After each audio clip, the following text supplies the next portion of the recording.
Now at 10, like many, the CSRA is feeling the effects of supply chain issues and the truck driver shortage. Also tonight, why some in the Somerville neighborhood say the current redistricting plan in Augusta has them concerned.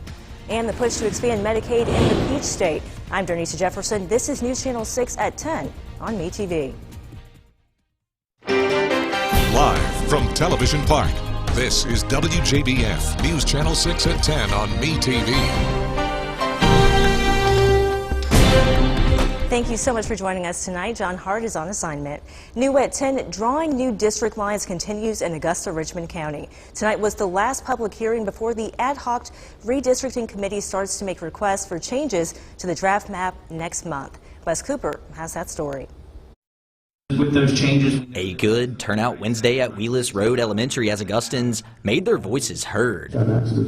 Ad hoc redistricting committee chairman Sean Franum says they have learned a lot over the past couple of weeks. And that's the reason we did it 4 times. Originally we was going to do it 3, but we felt like we had to go into each part of the county to hear the representation of what they actually felt. During the redistricting public hearings, many people like Charles Rollins have urged the ad hoc committee to keep the Somerville area in District 3 together.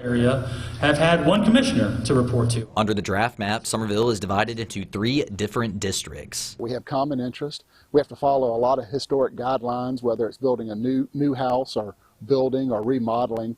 And it's just easier to have one commissioner who knows all these rules and regulations to deal with. Right now, District 3 is about 6,000 people over the recommended size. When you shift around that many people, it is going to affect significant change. And so it's not surprising that there would be some who would not be happy with what they see. We're happy about the growth in District 3, but District 3 goes all the way out past Fort Gordon, past Jimmy Dias Parkway.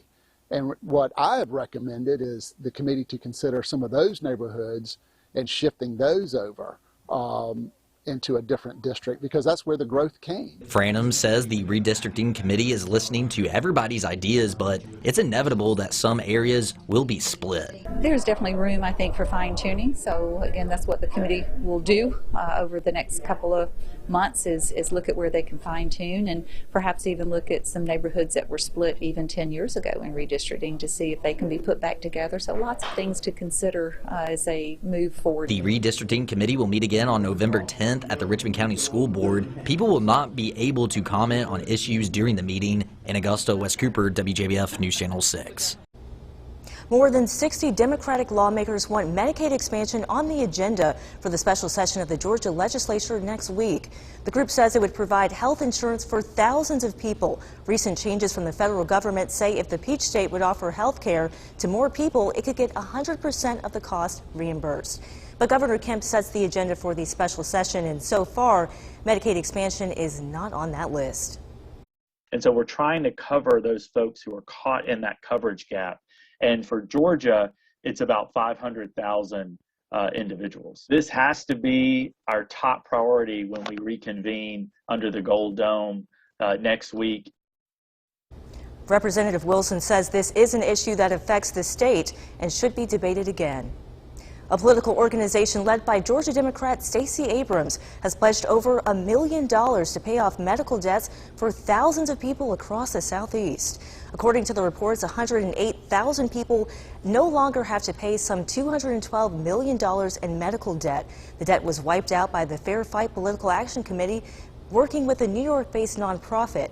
Fair Fight Action CEO says the donation is part of the group's advocacy to expand Medicaid coverage. The families will be notified by letter telling them about the good news. The family of Uri Martin is speaking out. 3 former deputies were on trial for Martin's death. Yesterday, a judge declared a mistrial when the jury could not reach a verdict.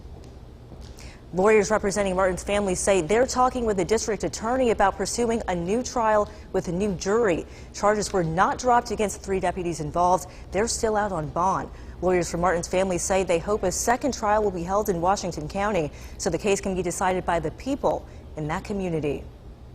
And today, the federal Extreme Risk Protection Order Act was passed in the House in Georgia. Congressman Lucy McBath is the lead sponsor of the bill. It is often referred to as red flag laws. It's a form of intervening before an incident of gun violence. The bill would allow family members and law enforcement to get an extreme risk protection order. McBath delivered remarks in favor of her bill at the start of today's hearing. Extreme risk protection orders are now available in 19 states and also the District of Columbia.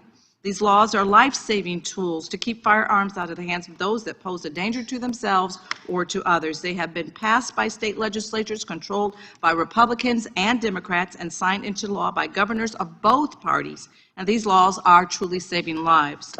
While federal law requires federally licensed gun dealers to conduct background checks on anyone who purchases a firearm from them, private party transactions aren't covered by the law. A similar law is being discussed on Capitol Hill. All right, now it's time to take a look at our weather forecast with our chief meteorologist, Tim Miller. And Tim, this is a big weekend. Halloween is on Sunday. So what is the weather going to be looking like for those trick-or-treaters? I'm nervous. I'm a little nervous too. Well, we're going to try to get through it for sure. Decent, it's good seeing you tonight. And look outside for today. Yeah, I mean, it's a beautiful day. 74 was the high. Started off a little chilly at 39 degrees. A little cooler than we should be, but all in all, it was a lovely day today. And still is nice tonight, although we have a few clouds starting to roll in from the west. The Tuesday view pretty much showing everything's fine, but you'll notice creeping in from the west is that band of showers and some thunderstorms, all part of that low pressure we've been talking about that is developing. And big storms tonight rolling right through New Orleans, near Mobile. All of that activity is shifting off towards the east, towards us. Temperatures, though, tonight, rather pleasant, all things considered. We're down to 48 degrees at Bush Field. My goodness, 50 in Edgefield, 46 in Saluda. I was going with 49 tonight, so we'll do pretty much around there. Maybe a little cooler, some of the outlying areas, but for the most part, I think upper 40s to around 50 degrees.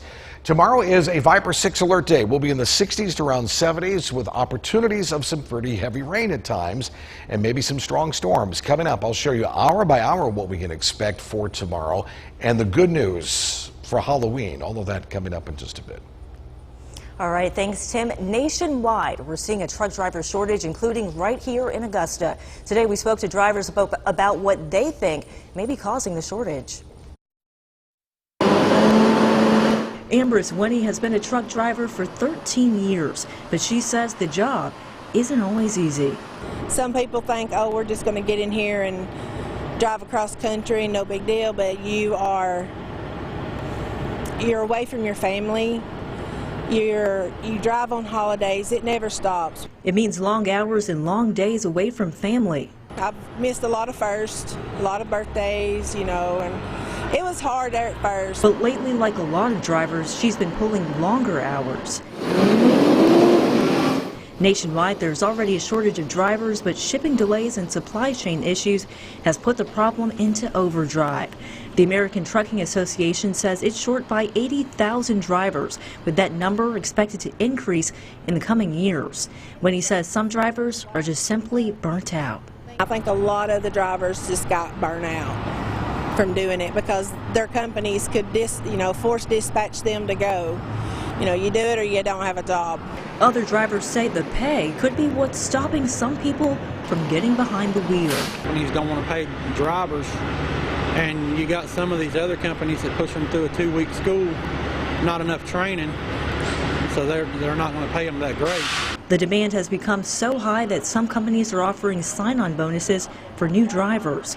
But as for dealing with the shortage, some drivers say there's a long road ahead. I don't know. All we can do is just take it one day at a time and see what goes on from there. The strike team is just one of the city administrator's proposals to improve Augusta's appearance using American Rescue Act funds. Augusta leaders say the city's appearance is a priority and issues are not addressed fast enough. One proposal in next year's budget calls for a little more than $1 million to form a quick, clean strike team. Federal funds are proposed for it, and commissioners don't want to use the temporary Rescue Act dollars to hire new city workers. What are we going to do when those funds run out, because it's still a part of our government? What happens when the money's gone, and how do we fund that through the taxpayers? November 19th is the scheduled date for the approval of the 2022 budget. Commissioners are scheduling workshops for next week to go through the administrator's proposals. The goal is to pass that piece of legislation before the weekend, so we don't need another extension. Coming up, Democrats try to make headway in the infrastructure bill vote, the latest after Tim's forecast.